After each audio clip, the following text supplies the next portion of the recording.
What's up, guys? Welcome to the Fantasy Addiction Network. Going to be discussing the fantasy outlook of Jordan Howard and Matt Breida, running backs for the Miami Dolphins, heading into 2020 and taking a look at what we expect their fantasy value to be. Before we get started, do me a favor and hit that subscribe button. It helps the channel out, and you'll get subscribed so you can see more videos like this one heading all the way into the fantasy season. Also, check out our website. We have a full list of rankings there, updated weekly, and will be updated all the way into the kickoff of the 2020 season, whenever that ends up being. But anyway, let's take a look and compare these guys and really just talk about potential upside here, because these guys are both going really late. So for those of you that are considering, hopefully no one's considering a zero running back start this year, but modified zero running back actually is looking to be potentially a competitive advantage, considering how late sometimes some of the upper tier, upper echelon wide receivers fall in the second round. There's a lot of We'll get into more of this in some of our strategy videos, but there's a lot of desire to take a running back in the first round and then jump around and grab 3 or 4 wide receivers or a tight end in the second round and then 3 wide receivers. There's a pretty easy case to tell for how that could end up being the successful strategy. And obviously, that's going to depend on you being able to find running back twos a little bit later in the draft. And these are the types of guys that every single year we have debates over. They rarely ever pan out, but when they do, they become league winners. So let's talk about this. So the Dolphins last year they had the absolute stone worst running game in the entire NFL. Like, it was absolutely disgusting. And this was a team that, was not very competitive, but they found a little bit of the rhythm as the year went on, but literally none of that was coming from the running game. So if there's any improvement that should be expected, it should be obviously to their running game, which could come at the expense of their passing game as well, something that we'll need to keep in mind when we're looking at Devontae Parker and Preston Williams. But overall, there should be a much more efficient run game in Miami. So they go out and acquire Jordan Howard, who's obviously been traveling around. He goes from Chicago, then last year played in Philadelphia, deals with that shoulder injury, misses 6 games, and then comes over to Miami. Jordan Howard has been decently efficient grinder back, not a guy that he is basically a zero in the passing game, which definitely will limit his upside for fantasy. But again, you're getting a guy that's probably going to command a pretty decent carry load and is going pretty late right now. I'm definitely less excited about him in PPR leagues, but in half point or standard leagues, someone that is definitely getting a little bit undervalued right now, considering he's probably going to at least get to 250 touches. So last year he finished with 525 rushing yards, again 10 receptions, 69 receiving yards, but 7 total touchdowns. Not too bad. 11.1 fantasy points per game amongst qualified participants, 27th best at the position. So running back 3, but again he's going around like 9th, 10th round right now, so not like his ADP is massive. Now Matt Breida is the more interesting guy here. So they trade for Matt Breida in the draft. They don't draft a running back, even though they had 8 million picks, and a lot of people are praising that move.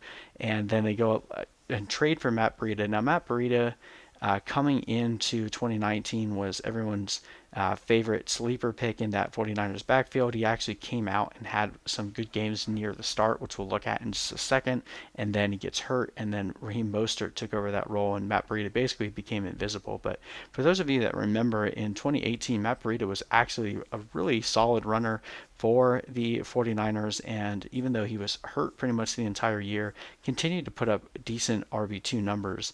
So this is a really interesting conundrum, definitely in Miami. It's most certainly going to be a committee. Matt Breida gives you a little bit more explosiveness and a little bit more work in the passing game. Didn't really show it last year, only basically doubling the reception and receiving yard total of Jordan Howard, but he also played in a few more games. 623 rushing yards, but only 2 total touchdowns. He also missed 3 games with an ankle sprain. This is not the first time Matt Breida has dealt with an ankle sprain as well. So injuries galore here for Matt Breida. But if we're talking about pure upside, if one of these running backs was to go down, whoever ends up taking over the lead role would have a pretty decent fantasy output each week would definitely jump up into the higher RB2s, possibly even the lower RB1s based on matchup.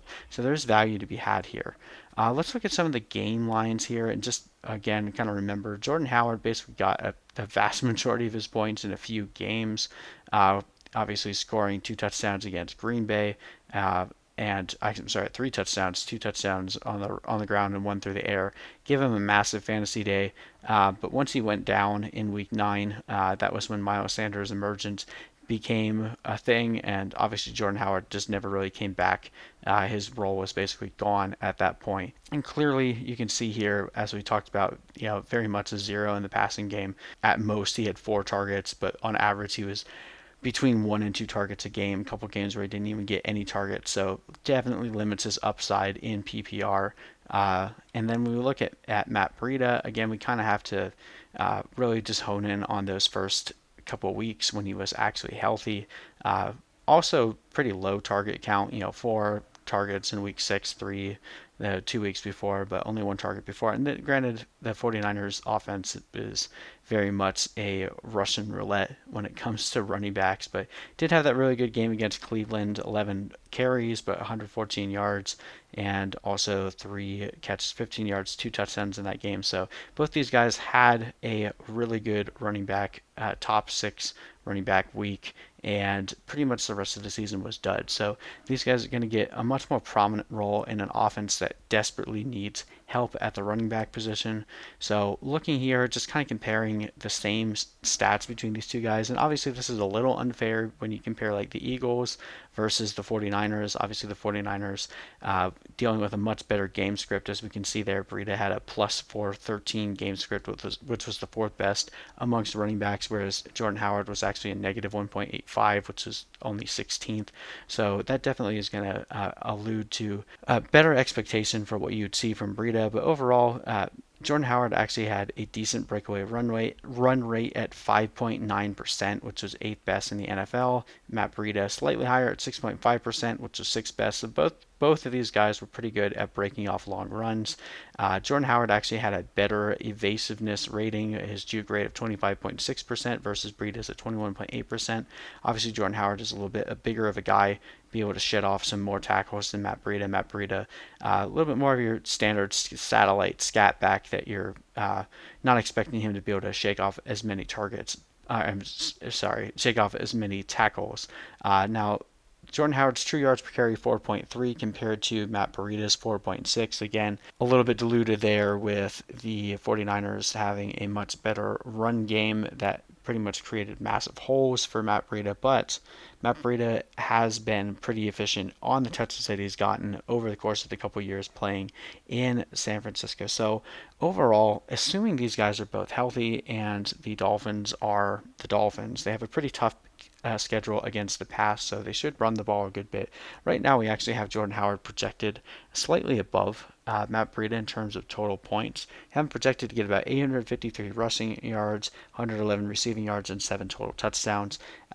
Again, that's probably not anything that is really going to be exciting at any point. So honestly, not even really worth a roster spot out in PPR leagues. You can look at him in standard or half point leagues for sure, but you can get Matt Breida a little bit later, typically in most drafts. And while we currently have him projected for less fantasy points, his upside is much higher. The reason why is if he ends up being really involved in this passing game. So, I mean, obviously we have Devontae Parker and Preston Williams there and Mike Gesicki, but Preston Williams could be a little slow coming back from that injury. Mike Gesicki is known for basically disappearing at times, although we really like him a lot.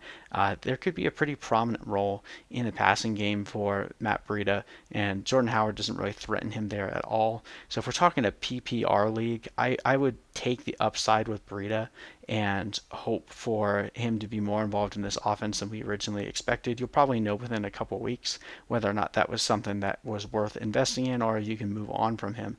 Jordan Howard is probably going to get enough carries that you're not going to feel comfortable dropping him, whereas Matt Breida will either be heavily involved in scoring a ton of points or he'll be barely involved and you can move on from him. So it's kind of like Matt Breida has a much lower floor and a much higher ceiling. I'd rather just take that guy rather than a guy that I'm never going to really feel comfortable with dumping. So this is probably closer to his floor of where we're projecting him. Again, this is assuming health as well, which is something that is hard to say for Matt Breida. But overall, I guess if we're putting it up for a vote, I play in PPR league, so if I'm targeting one of these guys, I'm definitely going to be going after Matt Breida over Jordan Howard. If you can get him in the 10th round and you do deploy like a modified zero RB strategy where you're focusing more on wide receivers after you get one or two guys in the first couple of rounds. Going after Matt Breida as your RB4 is a pretty decent strategy, especially if it ends up working out for you. Then you're getting him for basically free. So anyway, that is my take. Let me know if you guys have any questions in the comment section below, and we'll see you in the next.